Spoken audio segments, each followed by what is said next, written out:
In East Germany, police used psychological warfare to keep citizens in line.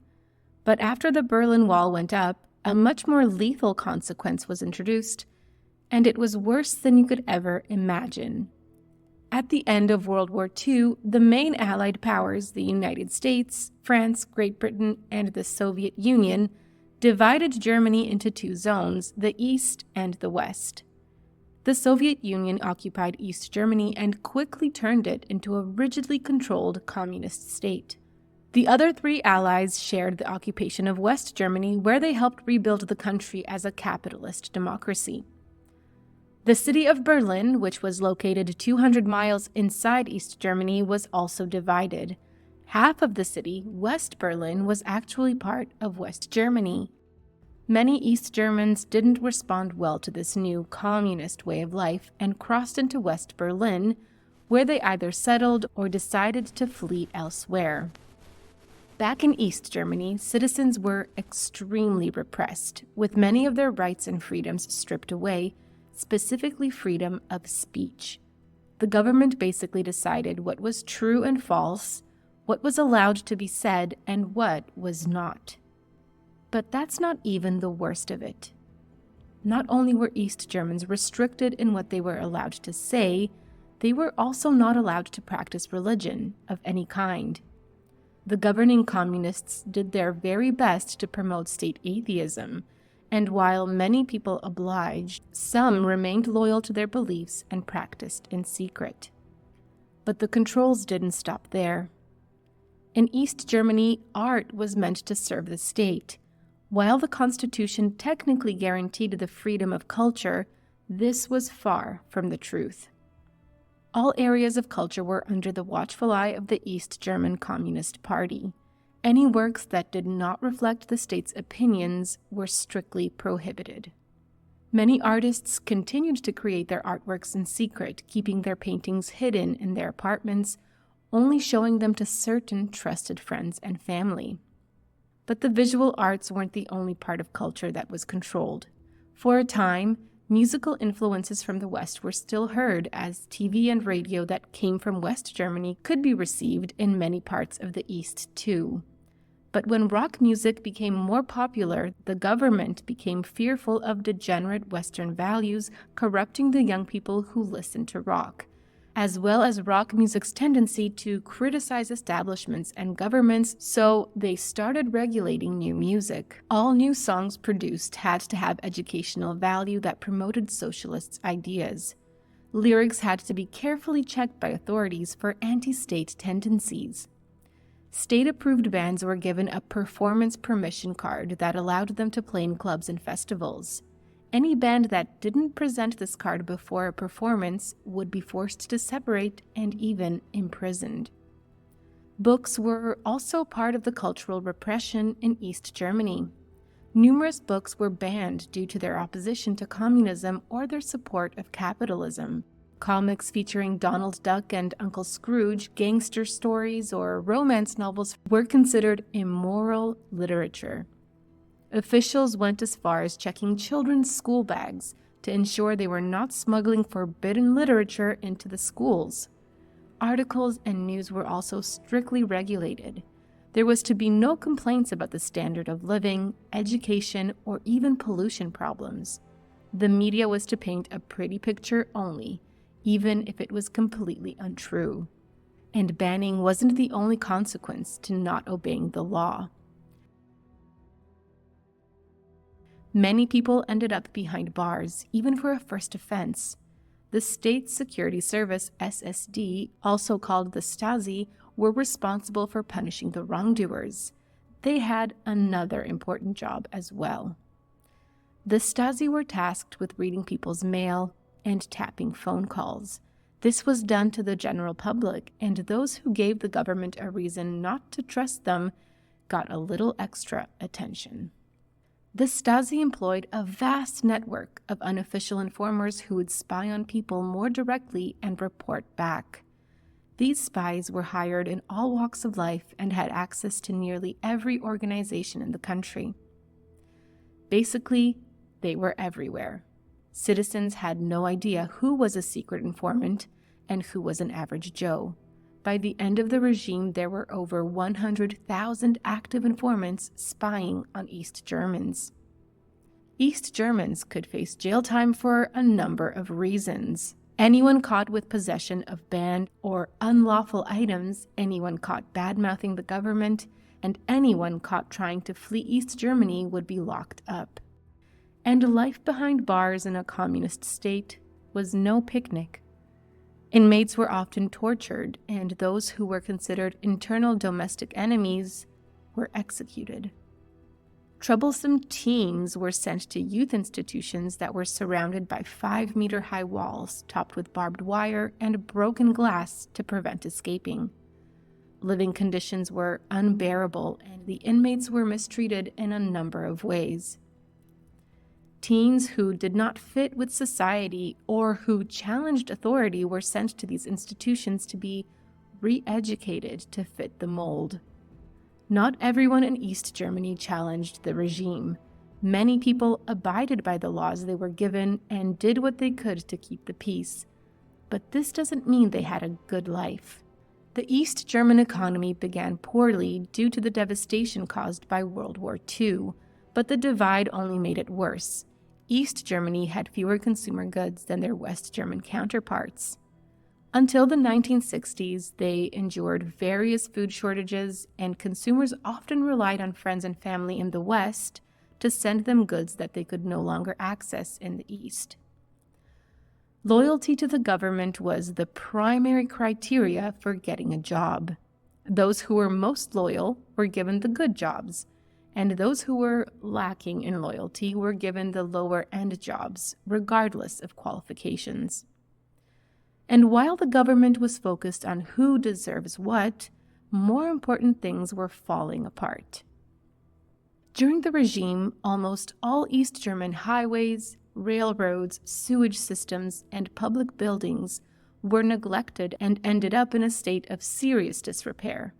Over the years, the entire region started to fall apart. On June 26, 1953, tens of thousands of Berlin residents began a demonstration. Demonstrations then turned into a widespread uprising against the government, with more than 1 million people in 600 locations across the country. The protests started off as peaceful but quickly became violent, with arson and looting taking over. In some areas, local jails were seized by demonstrators who demanded the release of political prisoners. The East German government was at risk of being overthrown, so they fought back with tanks. Using brutal and violent force, the East German government declared martial law and regained control, taking the lives of over 125 people in the process, with many others severely injured. Over 10,000 people were detained. Many East German citizens decided it was finally time to leave. A large number of citizens fled the region to the west, with some leaving the country entirely. Not only did this ruffle feathers with the government, it also sent the economy into a nosedive, as the majority of people who left were contributing members of society. Over the next few years, an estimated 4 million East Germans had moved west, and once again, the government had to do something drastic. In the early morning hours of August 13, 1961, the people of East Berlin were woken up by the rumbling of heavy machinery heading toward the dividing line of the eastern and western parts of the city. Wrecking balls destroyed buildings and jackhammers tore up the sidewalks. Citizens looked on in confused terror. Armed troops lined the construction sites, taking up posts at all crossing points between East Berlin and West Berlin. By the next morning, a ring of Soviet troops surrounded the entire city. Eventually, citizens learned the truth about what was going on. The government decided that its only way to stop people from leaving East Berlin was to build a massive concrete barrier that would physically hinder their ability to do so. The Berlin Wall ran across cemeteries and along canals, zigzagging through city streets. It had hundreds of guard towers and a terrifying area that became unofficially known as the Death Strip. The death strip of the Berlin Wall was a wide area spanning its length. The space between the wall and a second concrete barrier contained anti-vehicle trenches, beds of nails, broken glass, and rusted barbed wire. The ground cover was sand, purposely placed to track footprints. The purpose of the death strip was to prevent East Germans from fleeing to the west, and it certainly did exactly that. The Berlin Wall was keeping East Germans from fleeing to the west. With the addition of deadly force, the government was able to prevent nearly all immigration to the west. During this period, over 100,000 people attempted to escape, with only about 5,000 actually making it over to the other side. Several hundred tragically and brutally lost their lives in the attempt. On the other side of the wall, West Germans referred to it as the Wall of Shame, in reference to the wall's restriction on freedom of movement. Over the years, more and more barriers were added to the wall. Strict rules were put in place stating that anyone who enters the area at dark will be shot without warning. The East German government worked hard to close any remaining gaps in the wall, further restricting its own people. East Germans were now trapped and were still expected to adhere to a communist way of life. The Berlin Wall effectively closed off all access to the West. Many East Germans who worked in West Berlin were cut off from their jobs or separated from their families. West Berlin became an isolated exclave in a hostile land, and many of its citizens protested the wall. United States President John F. Kennedy was furious at accusations that the U.S. had not done enough.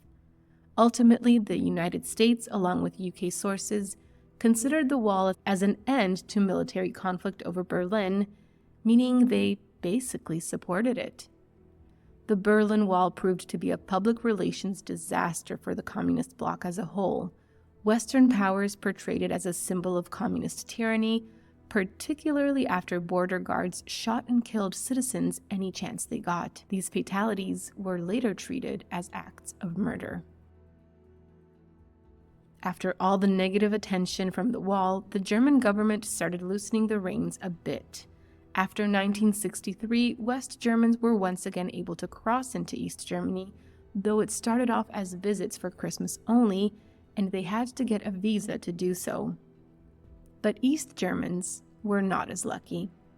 For most of the duration of the wall, East Germans were not allowed into West Germany at all. Some exceptions were made for serious family matters or for specific employment reasons. But watching their Western neighbors enjoy more freedoms only made matters worse on the Eastern side.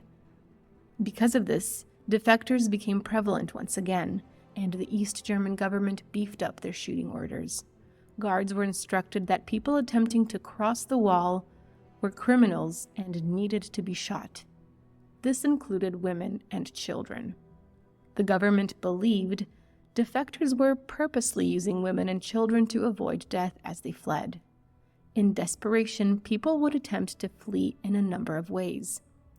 Aside from actually climbing the wall, barbed wire fence and all, many people jumped from apartment windows, drove vehicles into the wall, dug tunnels, and even used hot air balloons to try and fly over. Some actually made it, though, including 29 people who successfully dug a tunnel under the wall without anyone finding out. In 1987, David Bowie, who had previously lived and recorded in West Berlin, played a concert close to the wall, providing a kind of a concert experience for the East Germans. This concert would promote an anti-wall sentiment. In fact, it did more than Bowie could ever imagine.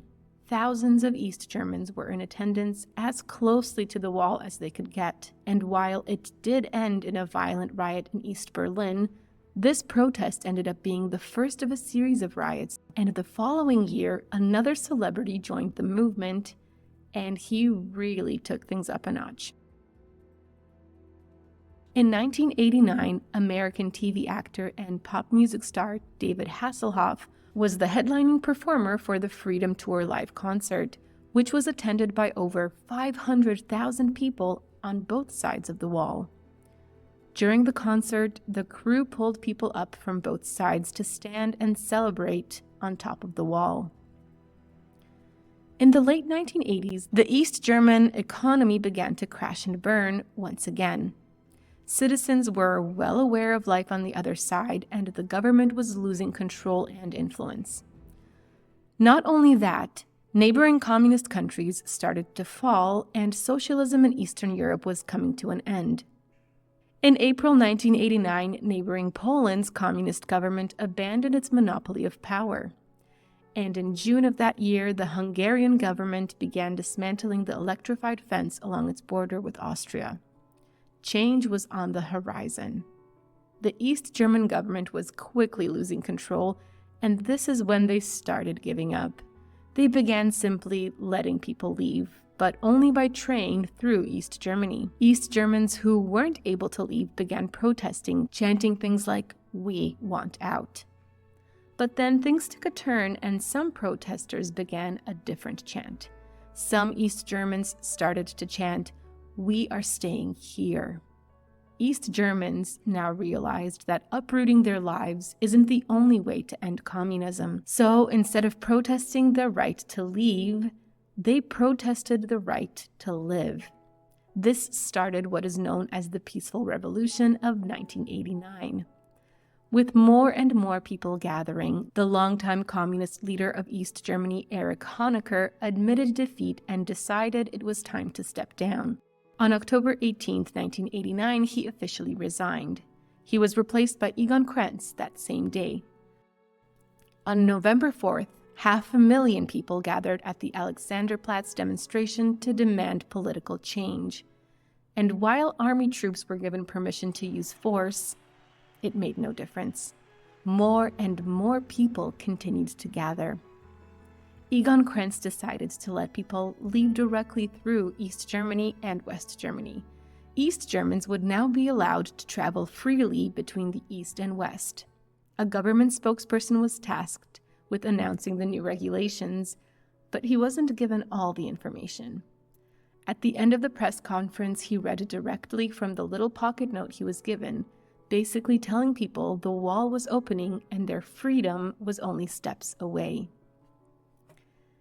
This wasn't where he messed up, though.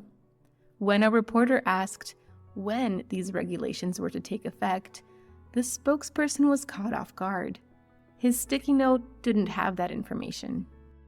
Instead of getting clarification, he winged it and told the reporter, "As far as I know, it takes effect immediately without delay," but that wasn't the plan at all. Krenz had wanted the new regulations to take effect the following day so that border guards could have a heads up and authorities could prepare for whatever was to come.